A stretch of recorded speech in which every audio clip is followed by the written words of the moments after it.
Hello, my dear friends. Welcome back to your course, which is a free course for you. हम बेहद आप लोगों से खुश हैं क्योंकि आप लोगों ने अब तक हमारे साथ में 40 पार्ट्स नंबर तक व्हाट जो आपका फ्री कोर्स है उसके सारे वीडियोस देख लिए और आपने सारे वीडियोस को इतना प्यार दिया, इतना लाइक्स दिए हैं और हमारे सारे वीडियोस को आपने इतना शेयर किया। हम बेहद आप लोगों से खुश हैं। तो चलिए आज का पार्ट नंबर 41 स्टार्ट करते हैं जो कि आपका फ्री कोर्स है व्हाट। So let's start.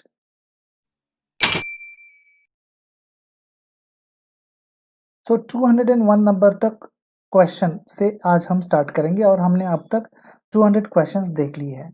आप अगर हमारे चैनल के ऊपर नए हैं और आप चाहते हैं कि मैं 200 नंबर के क्वेश्चंस कहाँ से देखूं, वीडियोस की लिंक मुझे कहाँ से मिलेगी, तो मैं आप लोगों को बता दूं।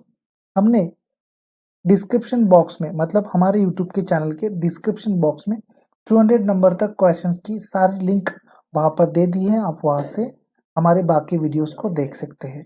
तो चलिए स्टार्ट करते हैं आज का पहला 201 नंबर वाला questions. What is a stock turn over ratio? This ratio is studying the frequency of conversation of stock of finished goods into sales. It is also measure of liquidity. It determines how many times stock is purchased or replaced during a year. Low turnover of stock may be due to bad buying, absolute stock, etc. And it's a dangerous signal.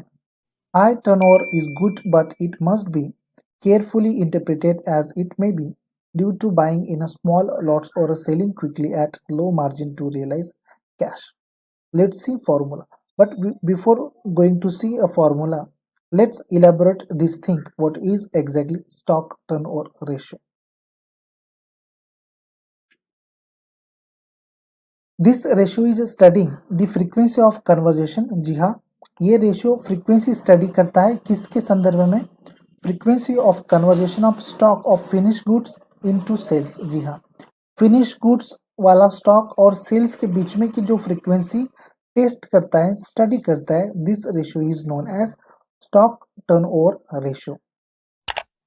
It is also measure of liquidity. Yes, of course, if the frequency is testing by this ratio, that should be a measurable point of liquidity, and that's why this ratio also known as a liquidity ratio, which is a stock turnover ratio, and another name is stock liquidity ratio. That should be there. It determines how many times stock is purchased or replaced during a year. ये जानने का काम करता है, ये बताने का काम करता है हमें कि हमारे ड्यूरिंग द ईयर में मतलब फाइनेंशियल ईयर में हमारे पास में कितना स्टॉक हम लोगों ने परचेस्ड किया और कितना स्टॉक हम लोगों ने रिप्लेस्ड किया. So that should be determined by stock turnover ratio. Low turnover of stock may be due to bad buying. जी हाँ, लो टर्नओवर ऑफ स्टॉक अगर होगा मतलब हमारे पास में स्टॉक कम पड़ा है तो ये हमारे लिए बैड सिग्नल हो सकता है, क्योंकि आगे चलकर हमें बहुत ज़्यादा पैमाने पर गुड्स की डिलीवरी देनी हो तब हमारे पास में अगर स्टॉक ही नहीं रहेगा तो हम बाय करेंगे. एग्जैक्टली तो बाय करने के लिए समय लग जाता है. So that should be saying that this ratio if lower ratio that may be due to bad buying signal. Absolute stock etcetera इसमें आ जाता है एब्सोल्यूट स्टॉक. जी हाँ, एंड इट्स डेंजरस सिग्नल. जैसे कि मैंने अभी कहा कि ये हमारे लिए बहुत ही खतरनाक सिग्नल हो सकता है. High turnover is a good but it must be carefully interpreted as it may be due to buying in small lots.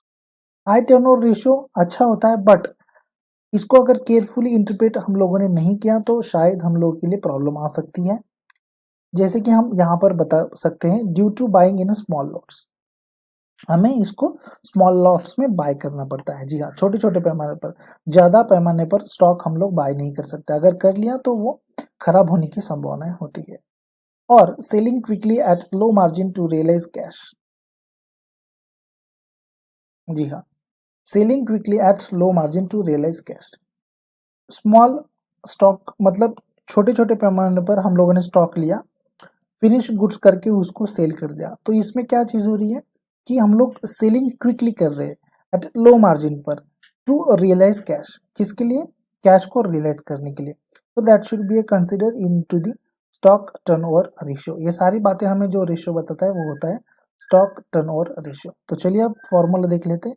Let's see ये फॉर्मूला। तो stock turnover ratio formula, stock turnover ratio is equal to stock of good sold upon average stock. जी हाँ, आप मुझे एक बात बता दीजिए कि हम stock cost of good sold कैसे निकालते हैं। हमने स्टॉक कह दिया, माफी चाहते हैं। कॉस्ट ऑफ गुड सोल्ड होता क्या है, और मैंने आप लोगों को शायद बता भी दिया था कि कॉस्ट ऑफ गुड सोल्ड होता क्या है। एवरेज स्टॉक होता क्या है, अगर आप लोगों को मैंने अब तक नहीं बताया, किसी भी वीडियो में ये क्वेश्चन हम लोगों का अब तक नहीं आया है, तो शायद आगे चल के आ जाएगा। तो फिलहाल अगर आप लोगों को पता होगा तो आप हमें कमेंट करें कि कॉस्ट ऑफ गुड्स सोल्ड होता क्या है और एवरेज स्टॉक होता क्या है। हम स्टॉक टर्नओवर रेशियो कैसे कैलकुलेट करते हैं, cost of goods sold upon average stock. तो let's see, move on to the next question. उम्मीद करता हूँ कि आप लोगों ने हमारे चैनल को सब्सक्राइब कर लिया होगा। यदि नहीं किया है तो सब्सक्राइब कर ले, ताकि और भी अच्छे अच्छे वीडियोस और क्वेश्चंस आप लोग आपके इंटरव्यू के दौरान प्रिपेयर कर सके। तो चलिए 202 नंबर वाला क्वेश्चन देखते हैं। What is operating activity. Operating activity होती क्या है, वही जो ऑपरेटिंग एक्टिविटीज होती क्या है। जी हाँ, आंसर है operating activities are the activities that constitute the primary or main activities of an enterprise. Cash inflows from operating activities: A. Cash receipt from sale of goods and the rendering of services. B. Cash receipt from royalties, fees, commissions and other revenues. Cash outflows from operating activities: A. Cash payments to suppliers for goods and services. B. Cash payments to and on behalf of the employees, etc. Okay, चलिए, मुझे लगा और आगे है। What is operating activities. तो यहाँ पर operating activities का मतलब हम अभी देख रहे हैं कि ऑपरेटिंग एक्टिविटीज होती क्या है। जनरल सी टर्म और जनरल सी भाषा में हम अगर आपको कहें कि वो एक्टिविटीज जो हमारे बिजनेस को ऑपरेट करने के लिए लगती हैं, that should be activities is known as operating activities. ये तो होगी जनरल टर्म।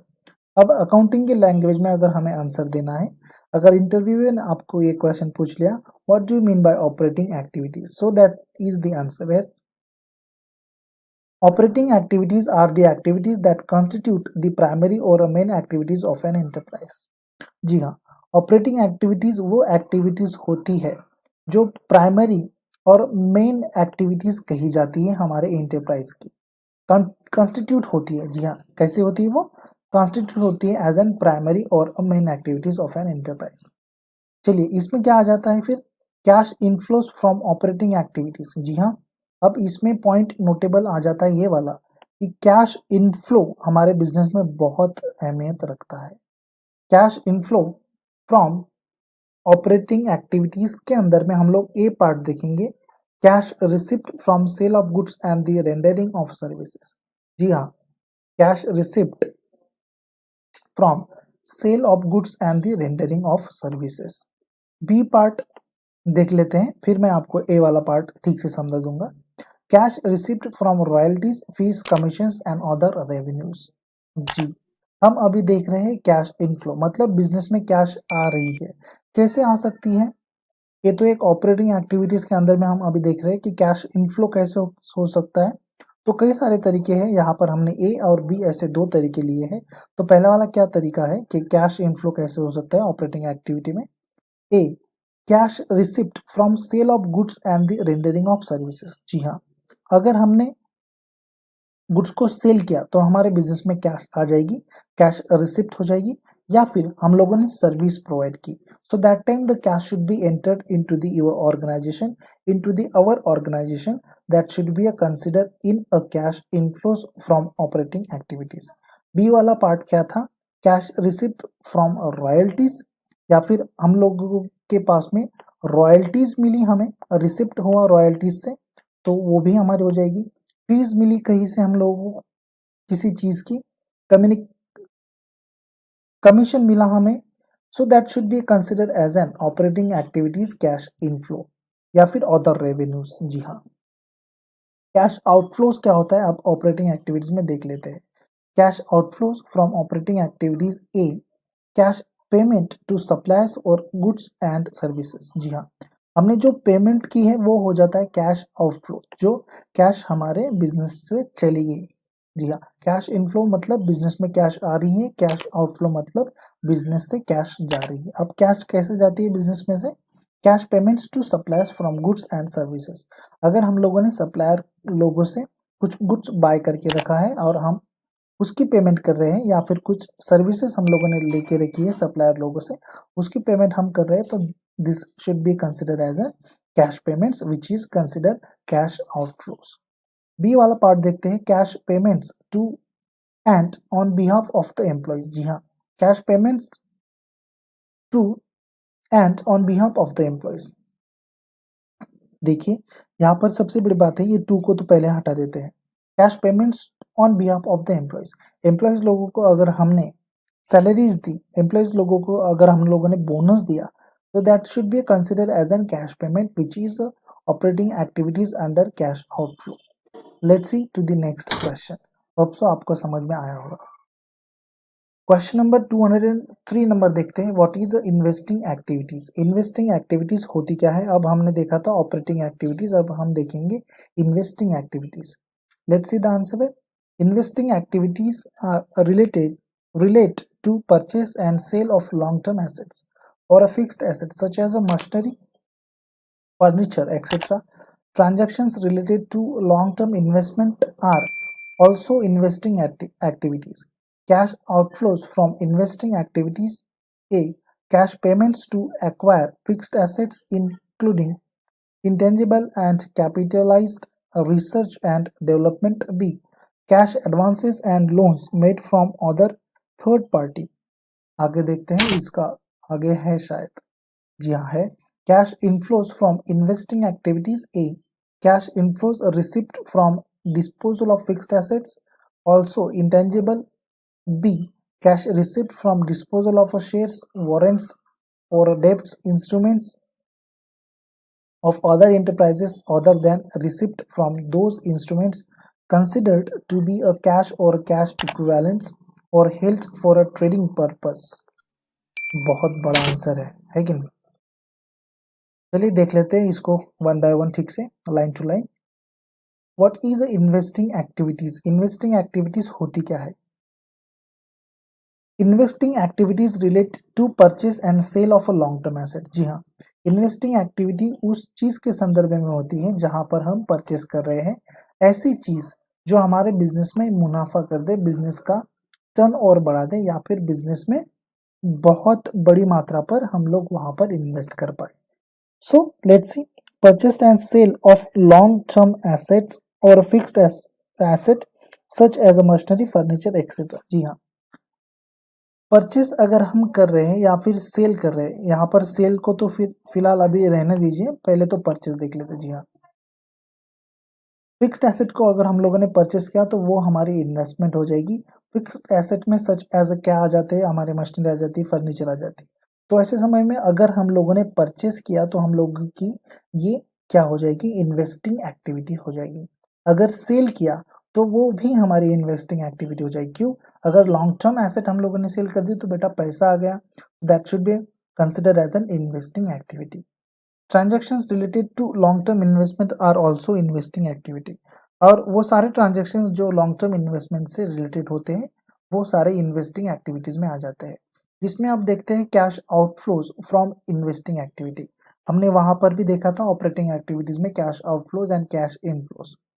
तो अभी देख लेते हैं cash outflows from investing activities A, cash payments to acquire fixed asset including intangible and capitalise research and development. जी हाँ, कैश पेमेंट अगर हम यहाँ पर कर रहे हैं किसके लिए, किसके संदर्भ में, और the acquiring of fixed asset. Fixed asset जब हम परचेस करेंगे, एक्वायर करेंगे, तब हम पेड कर रहे हैं कुछ तो, और ये हो जाती है हमारी कैश पेमेंट।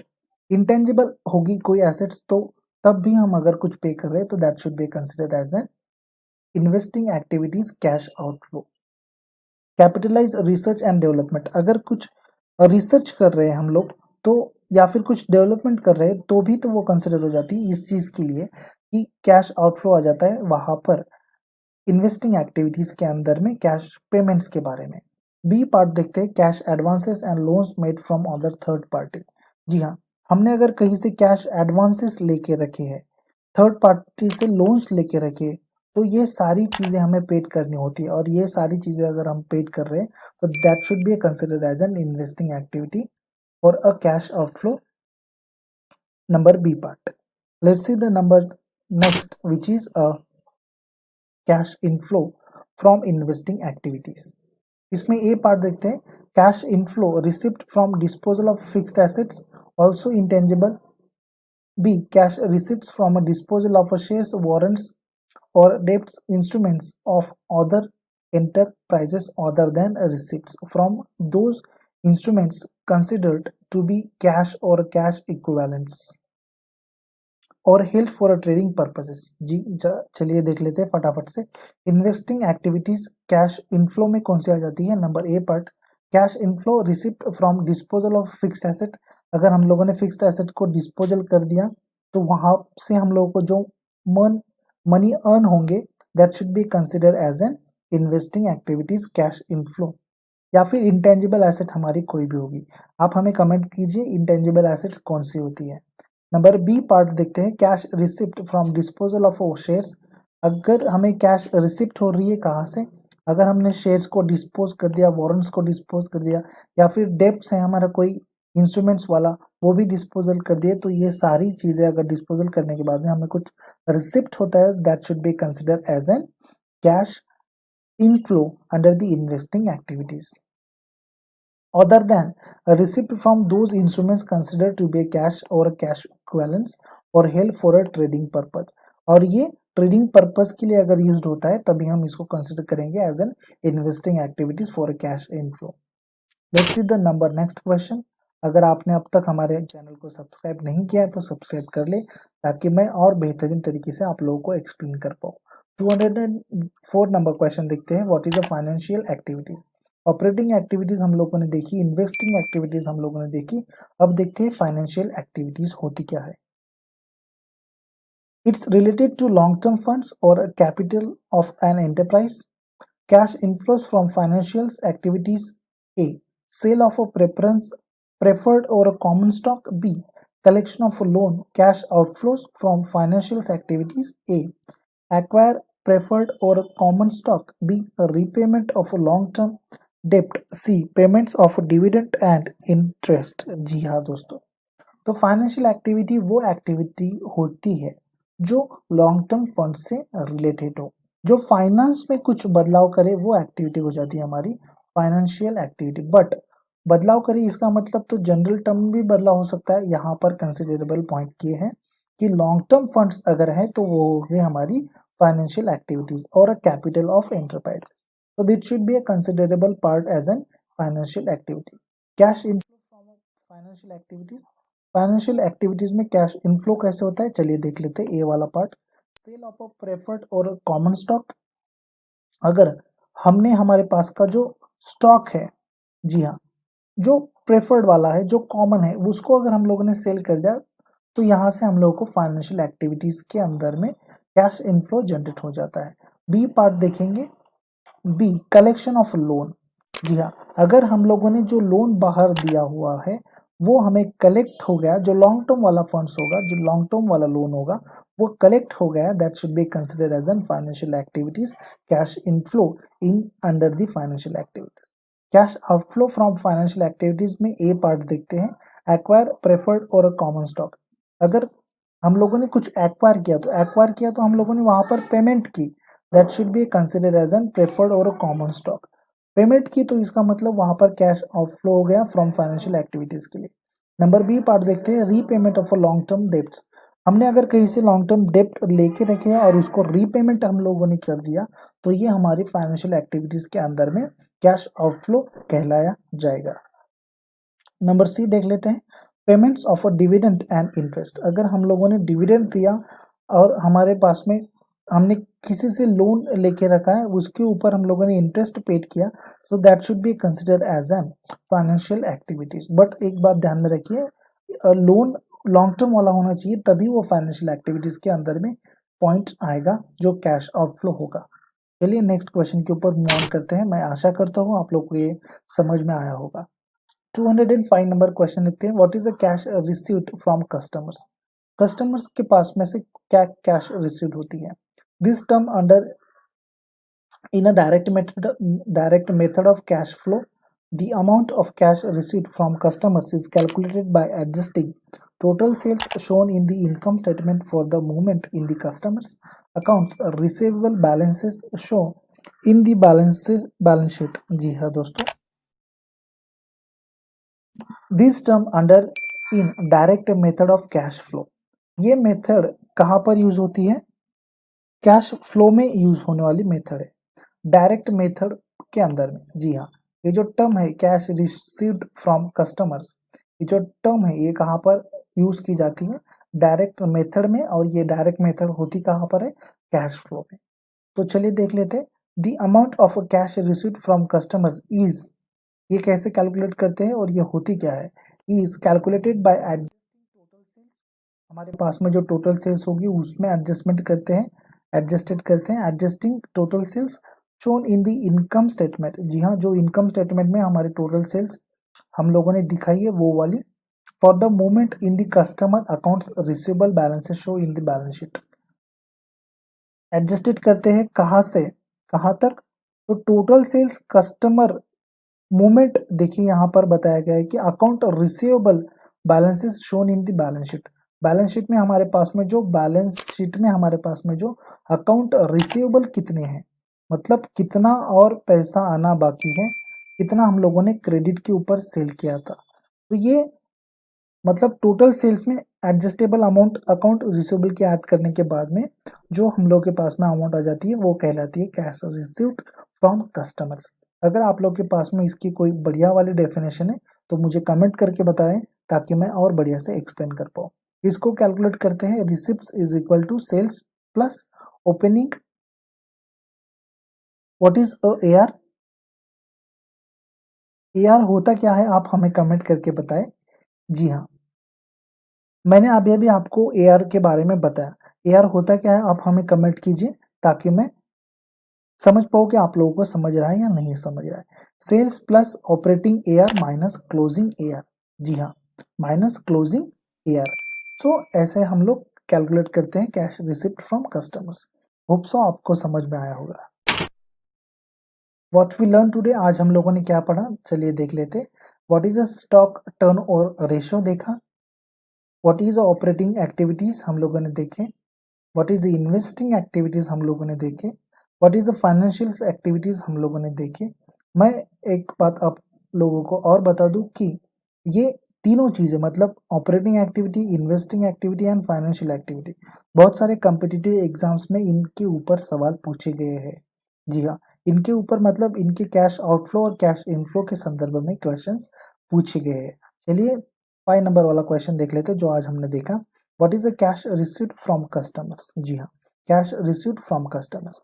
अगर अभी तक आप लोगों ने हमारे चैनल को सब्सक्राइब नहीं किया है और आप चाहते हैं ऐसे बेहतरीन वीडियो देखना तो कृपया करके हमारे चैनल को सब्सक्राइब कीजिए और इस वीडियो को बिल्कुल भी शेयर मत कीजिए, मैं ऐसा नहीं कहूँगा, शेयर कीजिए और लाइक कीजिए। जी हाँ दोस्तों, चलिए फिर से मिलते हैं नेक्स्ट वीडियो में। Have a good day, bye bye, take care, see you soon.